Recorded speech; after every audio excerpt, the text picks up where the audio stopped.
Next up, the game itself. So this is D-Day Dice. This is what we've all pledged for. So obviously you can see compared to the original Valley Games version, quite a different size box, and that's because the quantity of stuff within here is different, and the size of the boards is significantly different. This is the sort of industry standard for a lot of games. So this is what you'll see with other Wordforged Games products, but you'll also see it with the likes of Cool Mini or Not products, etc, etc. So a good size. It fits in your Kallax unit really nicely.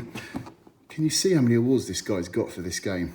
Amazing. We've also created a new red, white, blue logo because we're fairly confident and fairly hoping that we're going to see more red, white, blue games in the future, and actually hopefully we'll see something quite soon from Emmanuel.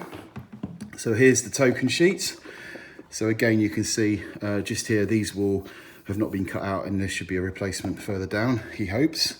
So there's your cards and your tokens as well. Rather nice. You then have the rule book.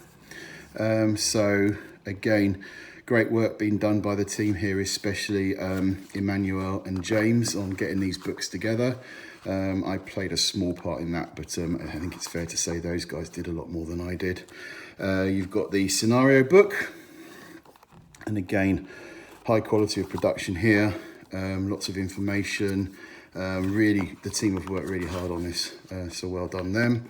You then have the player guides or player aids, as we described them. So you've got the French one, the American, the British, and finally the Canadian. So just so you know, everything here is designed to be the same. So this information on this part of the card is identical, and this bit is specific to each unit. If you happen to have a legendary unit, so for example, just grab this one here, the French Foreign Legion, you can place that over there and it should pretty much fit the space near on perfectly, which it does. And again, that would then supersede what's underneath for the British. So a really nice mechanic there that Emmanuel came up with. You then have the boards. So they've put an extra protection board in at my request because I didn't want to see any damage to the lowermost board, and you can see there is no damage. Again, some really nice quality images there, high quality print, and you've got 6 boards in this set. I can run through them if you wish. So there's Exercise Tiger, followed by Omaha Beach. You've got Sword Beach, followed by Gold Beach, Pointe du Hoc, followed by Chateau du Velour. Sorry, my pronunciation is poor. Strong Point Morris, followed by Montfloret Battery. I've actually been there. It's a very interesting place to go if you ever get a chance. And then Strong Point Hillman, followed by another one I need to double check on, and then finally Pegasus Bridge and Villiers Draw. And then underneath we have the replacement card circles for the error, and then finally we have the cards, which again I think there's 104 in this set. So let's run through them first of all. So you've got some reserve specialists here.